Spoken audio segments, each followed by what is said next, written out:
Hi, everybody. Welcome. I'm Lisa Shield. And I'm Benjamin Shield.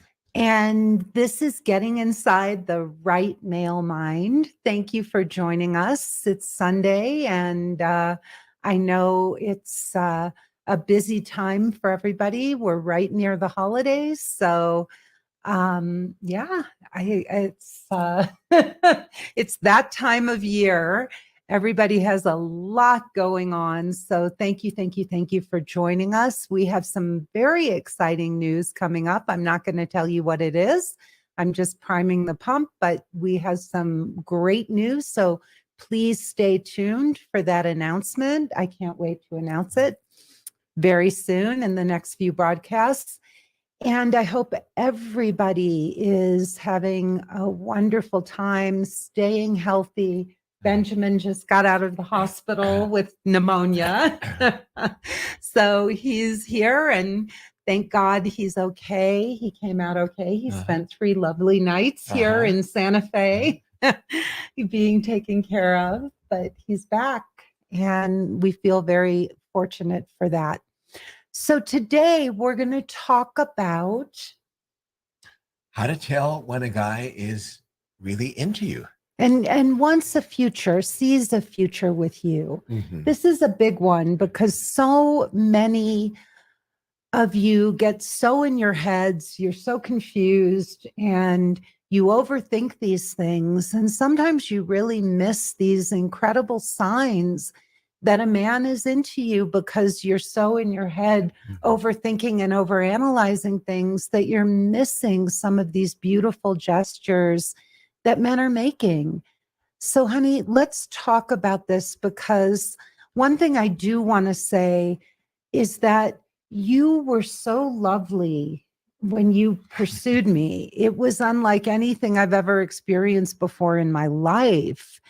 And I was astounded at how different it was having you court me as opposed to some of the other men who had courted me before.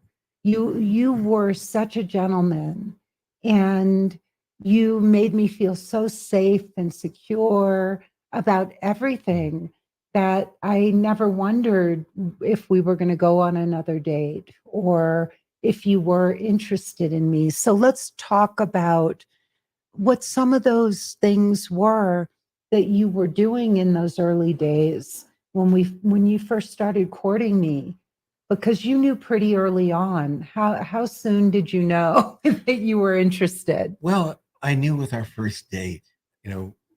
I think in over 20 years, I've never, ever been late except on a first date where I just got lost. And you were so kind and not shaming. You know, when I finally got reception to the restaurant, you said, I'm just here enjoying myself. Take your time. And it was so, it just opened up the door, you know, that we could just be with each other without blaming.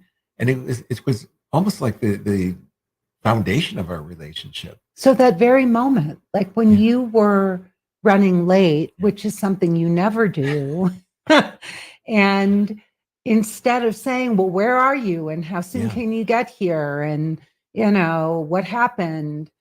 I just said, take your time. Are you okay? I'm just sitting here enjoying myself. Well, first, besides feeling like just relieved, it just felt like, oh my goodness, if I were to extrapolate this 20 years from now, this would be a wonderful relationship, or at least the beginning of a wonderful relationship where, you know, we're just supporting each other. We're guardians of each other's souls, know, which we were from even before we actually met in person, because you were really saying you must be, you know, exasperated, you know, trying to find this place because I kept missing the street. It was one name on one side of the street and another street sign on the other.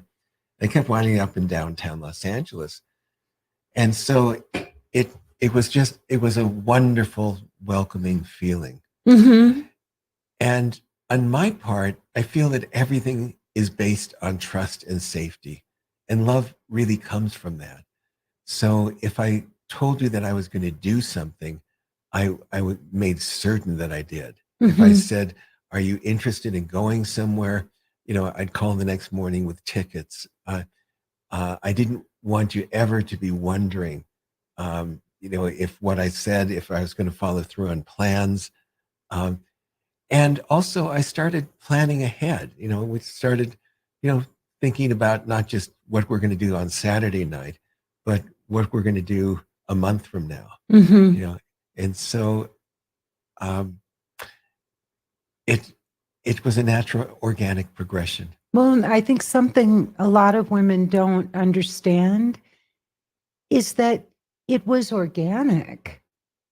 I never stopped and wondered if you were into me, if am I asking the right questions? Do I need to check in with you and see where it's going? Because you let me know where it was going constantly by your interest, by always asking me out on the next date, by calling in to check in, just to check in every once in a while, just, or if you said, I'd love to take you to the Magic Castle, or I remember our first Halloween together. I thought it was precious because you took me to that wonderful restaurant. I don't know if it's still there in Hollywood, like around Hollywood and Vine or something. Maybe it was called Hollywood and Vine. And then we went to go see The Ring, which was amazing. And it was so out of the box. We would never go see a movie like that now, but it was so sweet that you planned the date and you put so much thought into it. And then you took me back to your house to see your Halloween decorations. I think there were 3 of them.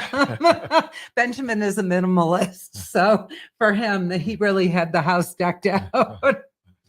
But I never wondered. There was something so sweet and so kind and so thoughtful. Also, your generosity. You paid for everything, everything. And you did it with such heart and with such joy and such kindness. Yeah. Well, I was just turning 50, almost 50. And, we weren't teenagers. We weren't like 14 years old where our parents were dropping us off at a coffee shop or a bowling alley where we would pay separately. I think that it's important that a man steps up and courts a woman. But it wasn't just stepping up and courting. You took me to the nicest places every time we went out. It was special. It really was special. And if it was a restaurant that you loved and you would say, like, I don't think the food was great there, but you took me to Il Cielo. Right. And it was so romantic. It's like was considered the most romantic restaurant in Los Angeles. And I remember sitting with you, and it had all the lights above and we were sitting there together and it was charming. It was just magical. And the fact that you wanted to take me to the most romantic restaurants in Los Angeles, it was so sweet that you thought of those things and that you always took me to such beautiful places or places that were trendy or different. You were always looking for something that was new or unique. And it also felt like we were exploring something together. Yeah. And when we went to restaurants, we often closed them down and we were so lost in conversation.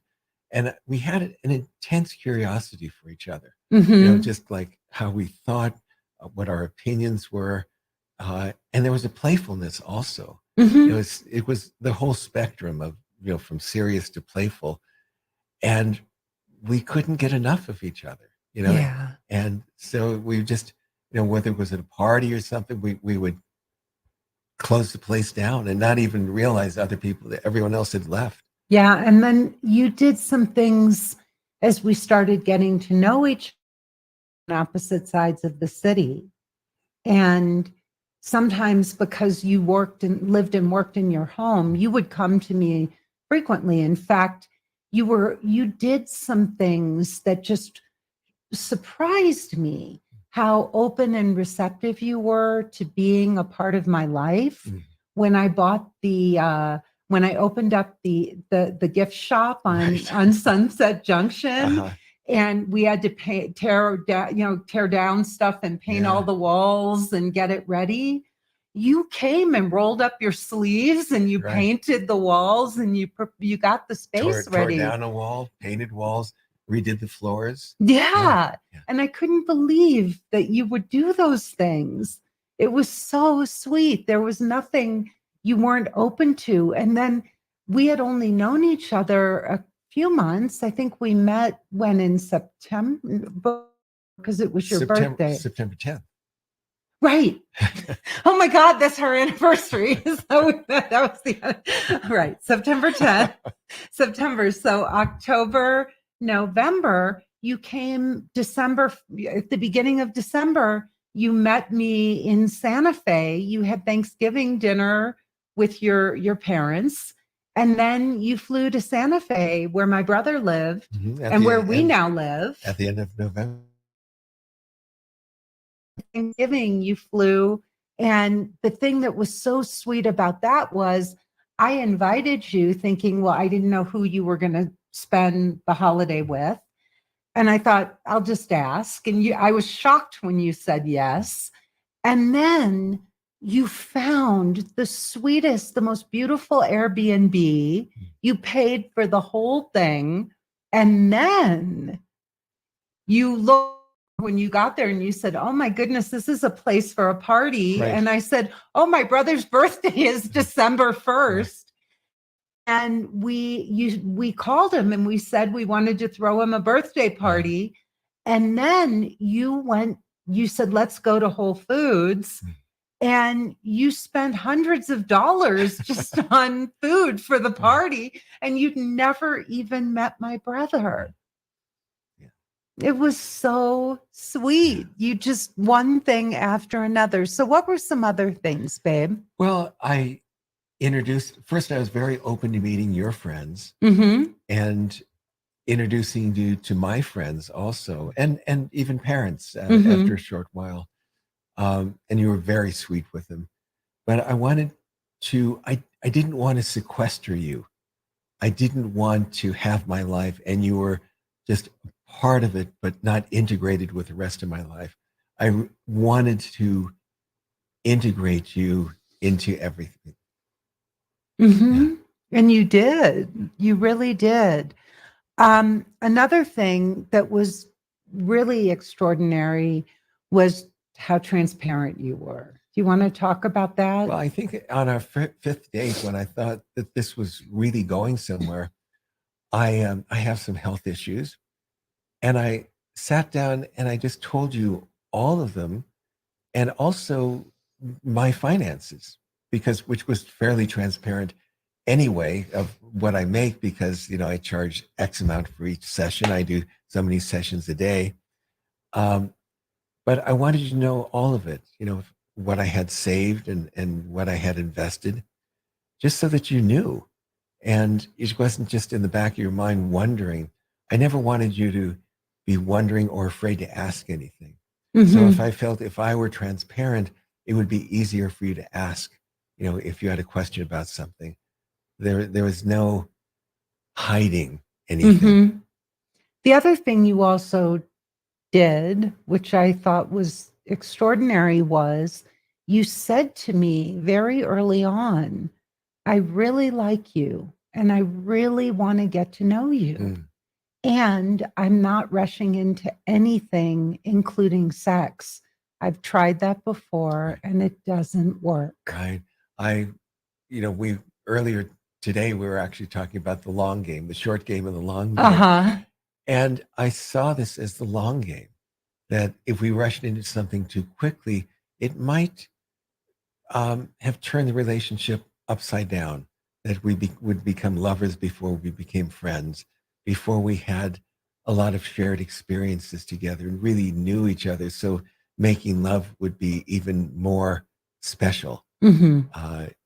And so we waited, Mm-hmm. and the passion just built. And I think sometimes the most passionate times of relationship is before, the intimacy. Mm-hmm. And, where it's just anticipation, it's excitement, it's getting to know each other, it's touching more. And it was very exciting.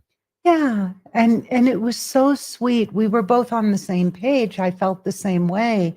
But at the same time, to have a man say something like that. The other thing you did, which I'm so grateful for, was you told me that you loved me very early on. Within the first few months, it was very clear, and you didn't hold back. You weren't withholding. And I think that there's often a sense sometimes with some men where you just don't know where they stand. Right. And you were clear, you were transparent. And sometimes a woman needs to hear those words. Even if a man feels it, it's important that he says it. And so when I knew what I felt, and I, not just at a moment, but a true feeling, a lasting feeling, I share that with you. Yeah, it was amazing.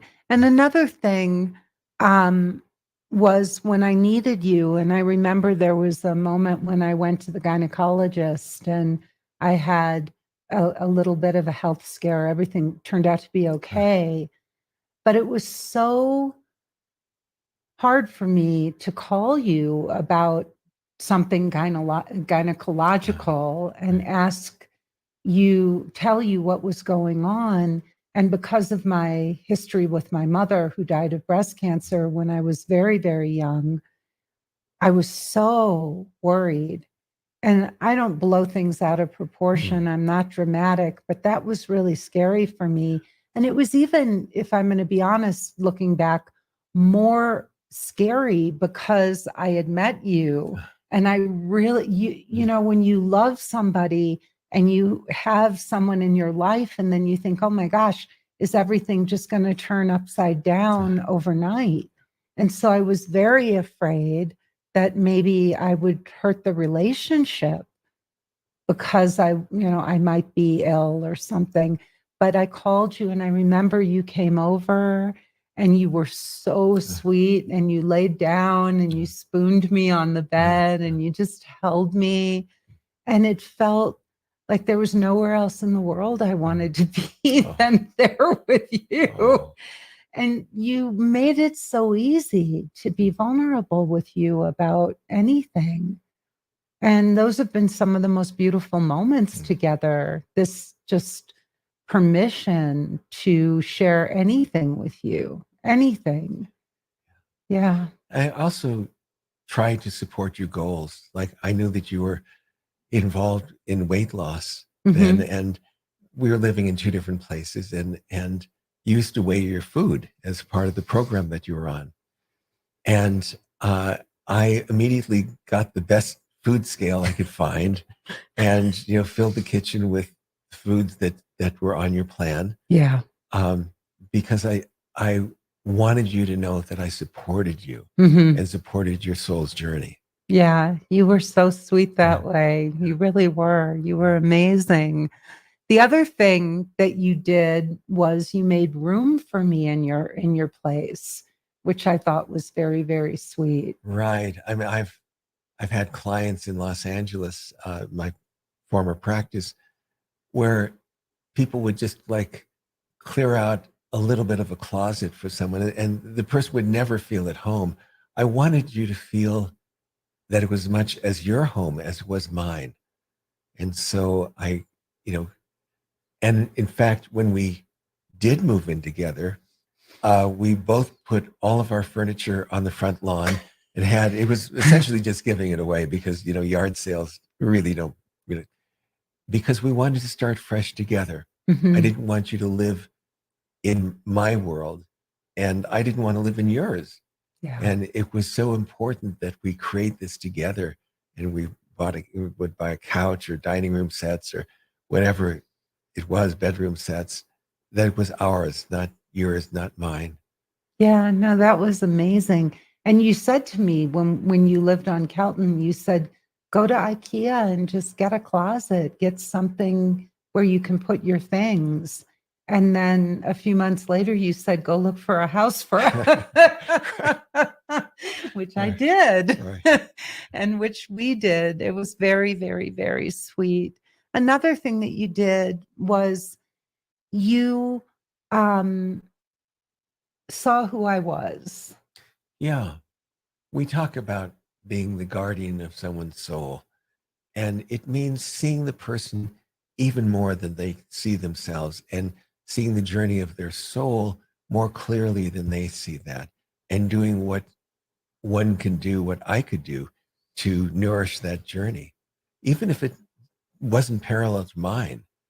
I saw the direction you were going, and when we met, you were importing and manufacturing from Mexico and Vietnam. I'd hear you on the phone and you'd be talking at length with girlfriends about dating and their love lives. And I said, you're not a manufacturing importer. I mean, you couldn't have told me what your inventory was, what your accounts receivable were, any of that. Yeah, true. Because your passion wasn't there. And I saw where your passion was, and I did whatever I could to foster that. Well, and you said you should be a coach or a therapist. Right. And I found you a coaching school, and this was well over 20 years ago. Yeah. And so when I finished, I was getting my master's in spiritual psychology. Yeah. And when I finished that program, I enrolled shortly after that in the coaching training. Yeah.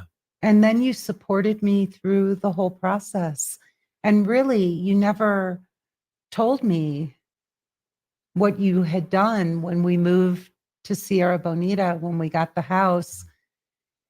I was not bringing in a lot of money, and you were working every minute you could. I was starting at least 5 days a week at 6:30 in the morning and going straight through till early evening.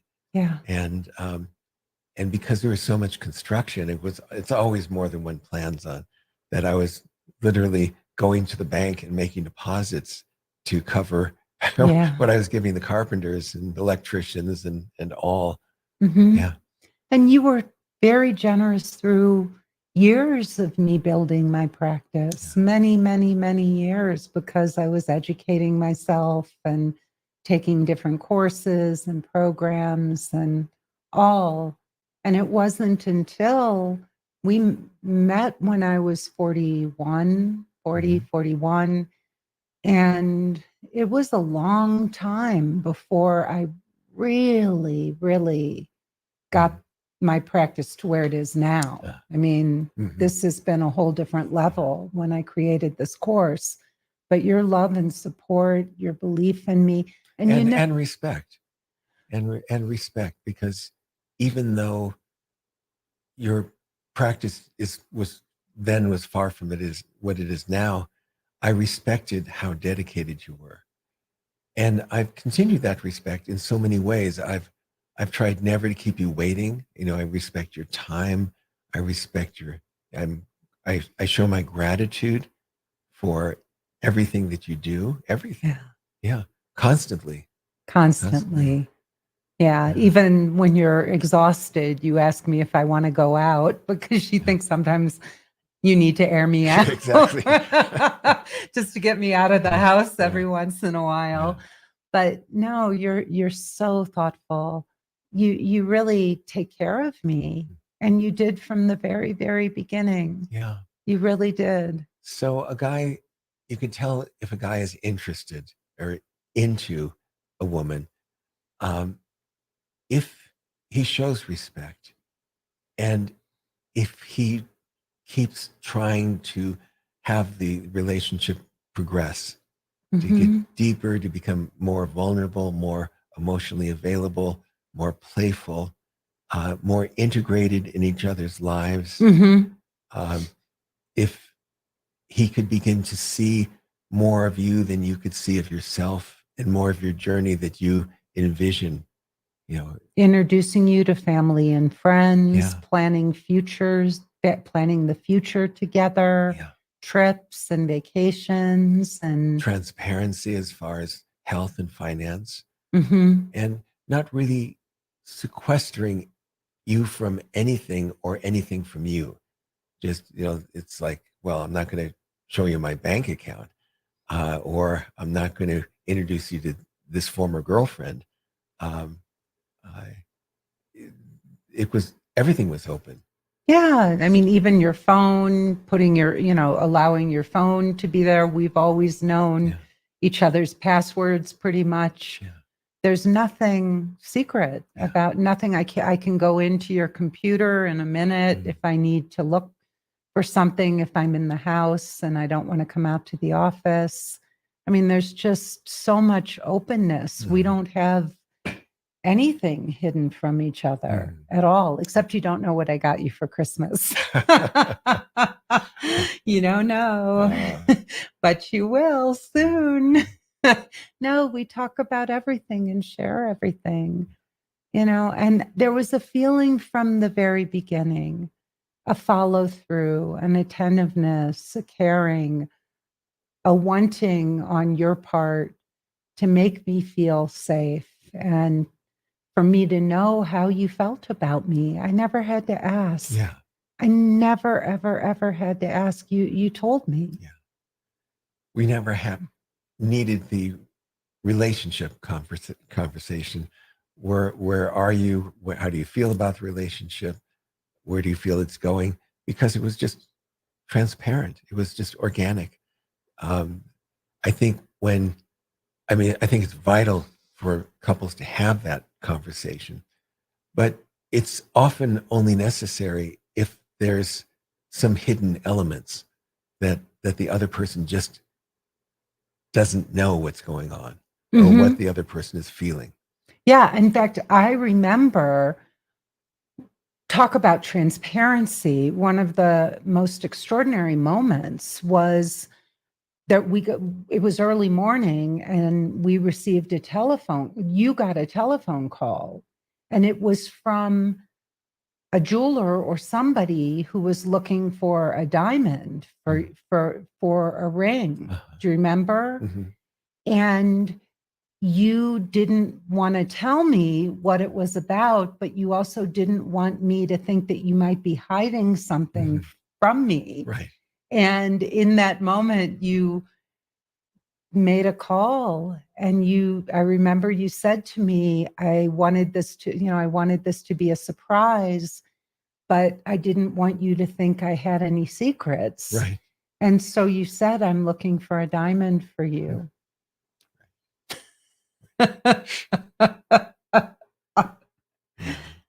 It was very sweet. Yeah. And I didn't feel, the thing about our time was I didn't feel like, oh, you blew, you blew the surprise. I saw the sweetness in not wanting that it was Right. more important to you that there was safety and trust. Right. Right. Than keeping a secret or. Yeah, it was very sweet.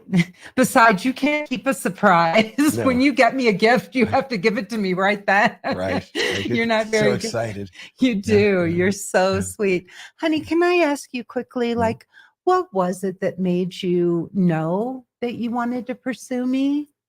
How did you know? Well, I saw goodness in you. I saw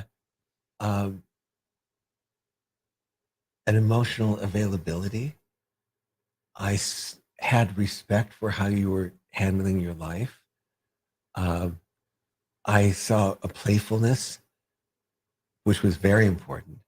And we've been playful ever since. And I saw that you were different from other women. You were, you had transparency. And that there was no pressure on me, like, that I should be doing something that I'm not doing. There was gratitude, and there was mutual care right from the beginning. right from the very beginning, even before we met. When I made that phone call to the restaurant when I was late, you cared about me, and I cared about you because I was just thinking, oh my goodness, there's a woman we've never met. It's our first date, and I'm like at least 20 minutes late, at least. And so we both cared about each other even before our eyes met. Aw. Yeah. Very sweet. And we both love dogs. We both love dogs. That's a winner, right? Yeah. How do you beat that? Yeah. And they've been a big part of our lives since the day we met.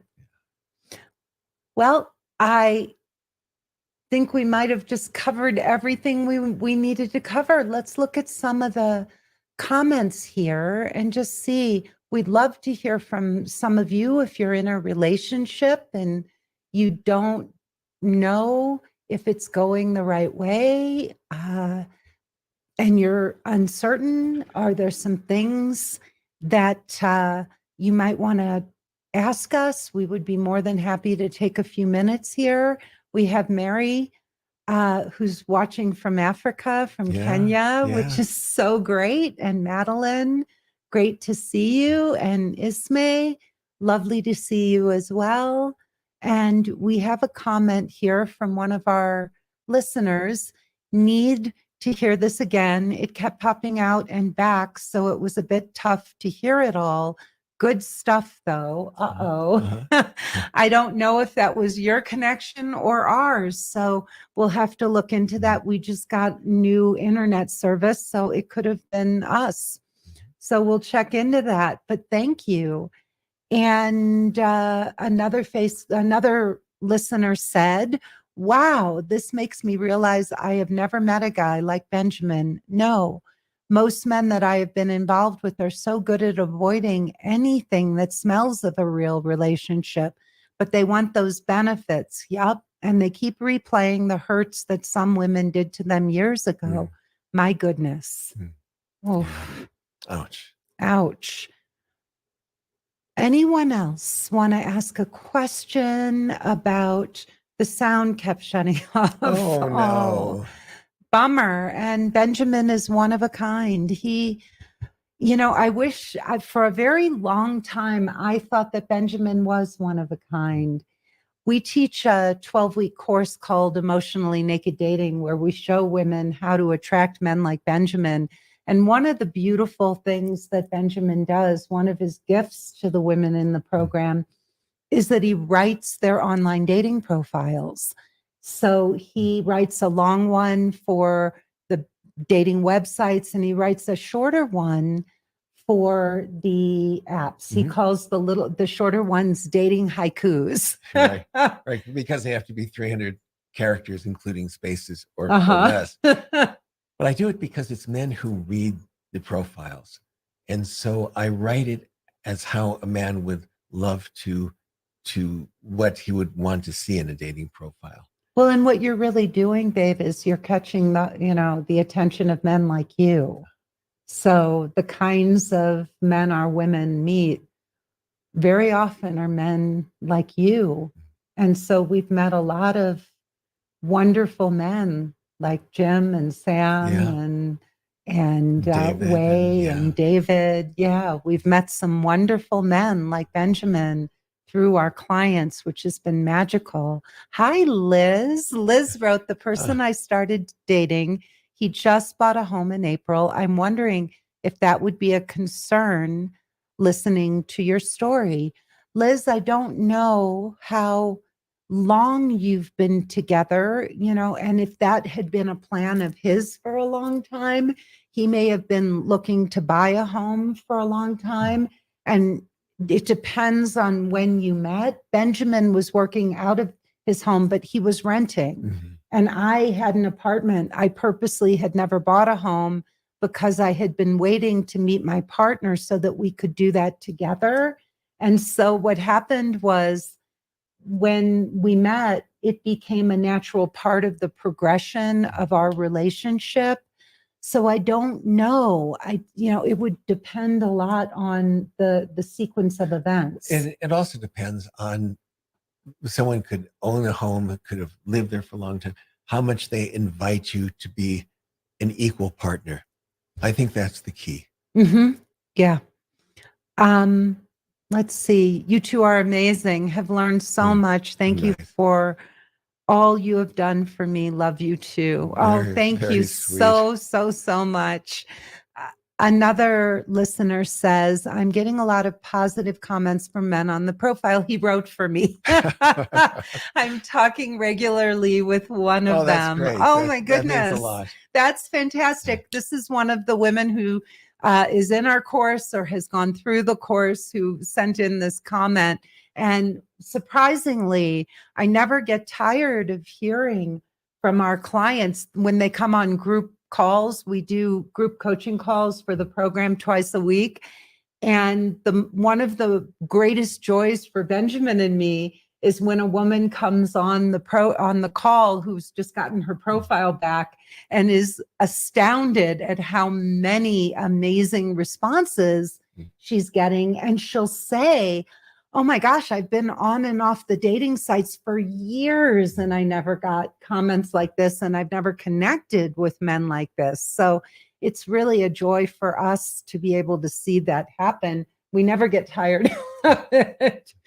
Anybody else? Any other questions about men you're seeing? Anybody who wants to hit Benjamin and me up for a little advice if you should continue seeing somebody? One of the things I know for sure, and I see this over and over and over again with our clients, is that a lot of women miss these beautiful gestures that men are making.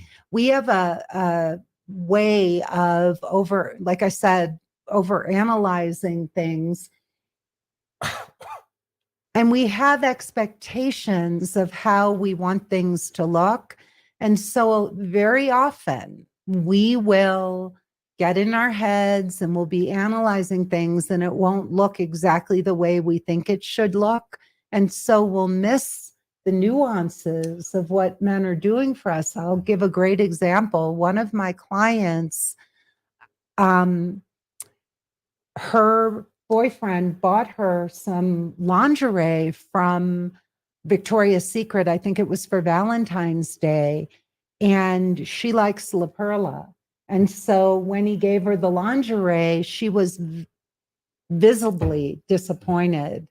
And I can only imagine, truly, I can only imagine how he felt when he saw her reaction. She wasn't excited. And I think she may have even said something to him about it. And I can imagine a guy going to Victoria's Secret and having the salesperson help him pick out something for his girlfriend and then her not being happy. And we see this all the time. We had an instance where another woman had really wanted this guy that she was seeing to open up to her. And he walked her down to her car. And then when she was getting in the car, he said something like, please be patient with me. I really got hurt in my last relationship. And then she came on a group call and she said, oh, that's all he said. All he said was that. And I really wanted to know more. And Benjamin and I looked at each other and we were like, that's pretty vulnerable for a guy, right? And she missed that he was being vulnerable with her. So very, very sad. Liz said, if a man is shy, can I get your opinion on that?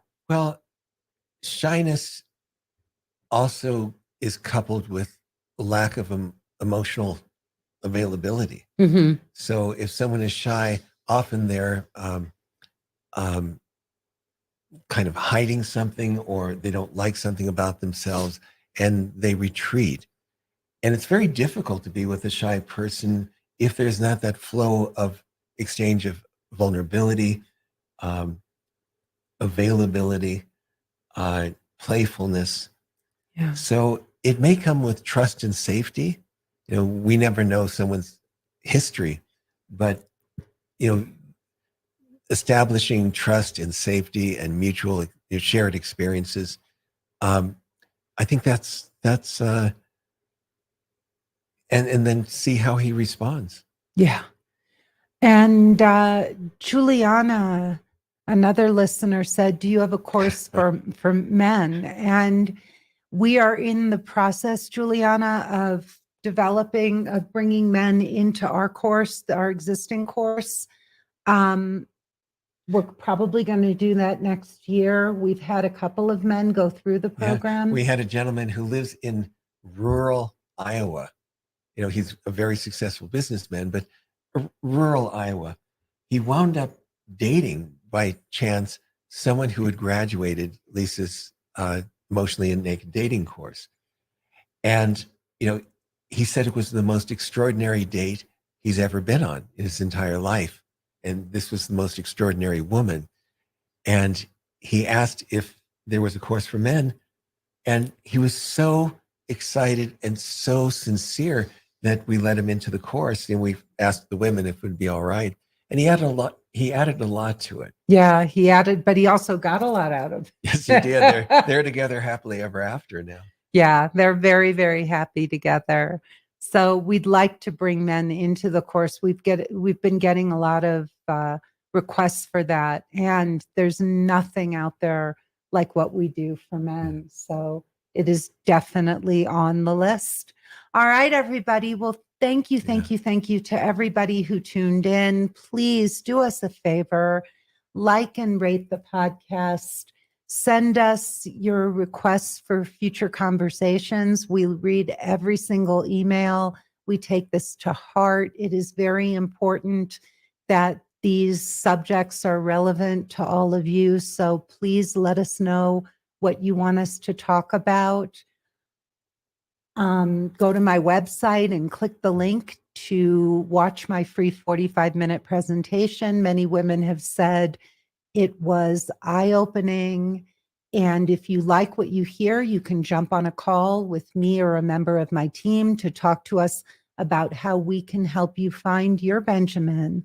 And the website is simply lisashield.com. lisashield.com. You can also send us your comments to podcast@lisashield.com. You can rate and like our Facebook Live. Please give us a thumbs up and a heart. It means a lot to us to know that you are enjoying these presentations. And please give us a thumbs up on YouTube. And finally, tell your daughters and your sisters and your mothers and your brothers and your uncles and your guy friends and your girlfriends, everyone you know about this broadcast, about our podcast. We really want to get the word out. There is nobody saying what we're saying in the way that we're saying it, with heart, with authenticity, with kindness, with love. So please come back and see us again next week. Love to you all, and we look forward to seeing you again very soon. Bye-bye.